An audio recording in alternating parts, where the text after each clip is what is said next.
Grabe, Enrique Hill spotted as a PBA Philippine Cup Semis July 4, 2025 sa Smart Araneta Coliseum. Kasama sina Daniel Padilla at Zanjo Marudo, chill at todo enjoy. Habang nanonood ng laban ng Hinebra at San Miguel.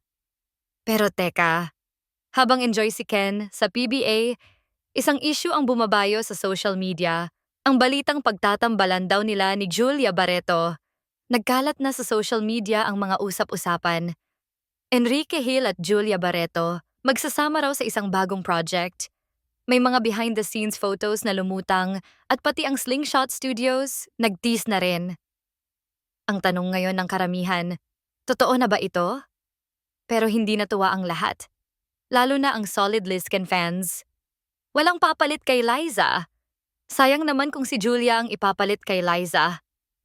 Hati ang reaksyon. Meron ding nagsasabing panahon na raw para kay Enrique na mag-explore ng bagong ka-love team. Pero mas marami ang nagsasabing, ibang level talaga ang chemistry nila ni Liza Soberano. Ngayon, eto ang tanong ng lahat. Ano kaya ang magiging reaksyon ni Liza Soberano kung itatambal si Enrique sa iba?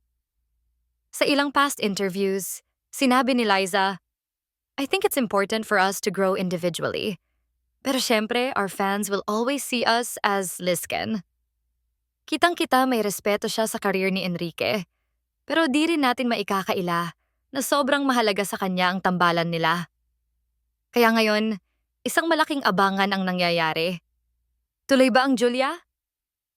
Enrique project?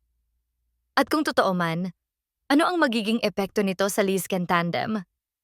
At higit sa lahat, makikita pa kaya natin si Liza at Enrique sa isang pelikula o serye na silang dalawa ulit ang magka-partner? Ikaw, anong say mo dito? Team Lizken forever ka ba? O open ka rin sa bagong tambalan ni Enrique Hill? Comment down below, don't forget to like, share, and subscribe for more Lizken updates. Click the bell para hindi ka mahuli sa mga bagong ganap ni Liza at Enrique. Maraming salamat mga kachika!